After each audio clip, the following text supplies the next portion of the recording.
if they misbehave, if they do something bad. But right now, it's a possibility that could happen. So. Tila nagsisimula na naman ng tensyon sa pagitan ng United States at Iran matapos ang pinakahuling pag-atake sa United Arab Emirates o UAE, isa sa kaalyado ng US.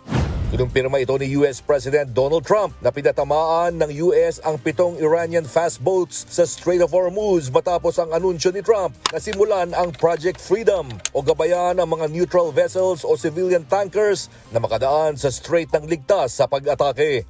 Sa kanyang pahayag, tila hinihikayat nito ang South Korea na makiisa na sa laban kontra Iran. Aksyon ito ng US nang tamaan ng Iranian missile sa mga tanker ng UAE at South Korea na nagresulta ng sunog sa port ng Fujairah sa UAE nitong Lunes.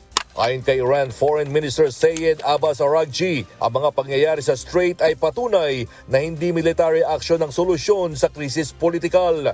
Tinawag itong Project Deadlock ang Project Freedom ni Trump.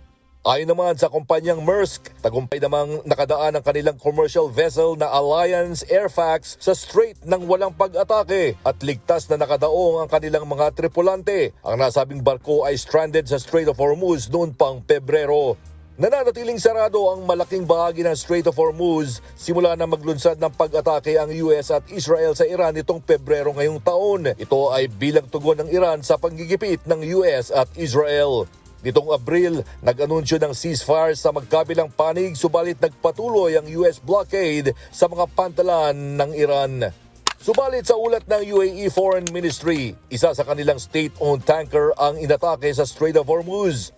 Nagulat din ang South Korea na may pagsabog sa isa nitong oil tanker na nakataong malapit sa UAE. Kinumpirma rin ng UAE na naka-intercept sila ng 12 ballistic missiles, 3 cruise missiles at 4 na drones dito lamang Lunes, oras sa UAE. Isa sa mga missiles ay nagdulot ng matinding sunog at 3 sugatang empleyado sa Port of Fujairah. Ayon sa Abu Dhabi, ang pinakabagong pag-atake sa kanila ay dangerous escalation, kaya may karapatan silang gumanti. Isang malaking pipeline mula Abu Dhabi patungo sa pantalan ang naapektuhan ng pangyayari, dahilan upang maging limitado ang nakakargang langis sa Port of Fujairah. Ang Fujairah ay matatagpuan sa silangan ng Gulf of Oman, hindi kalayuan sa Strait of Hormuz. James Bontuyan, UNTV News and Rescue.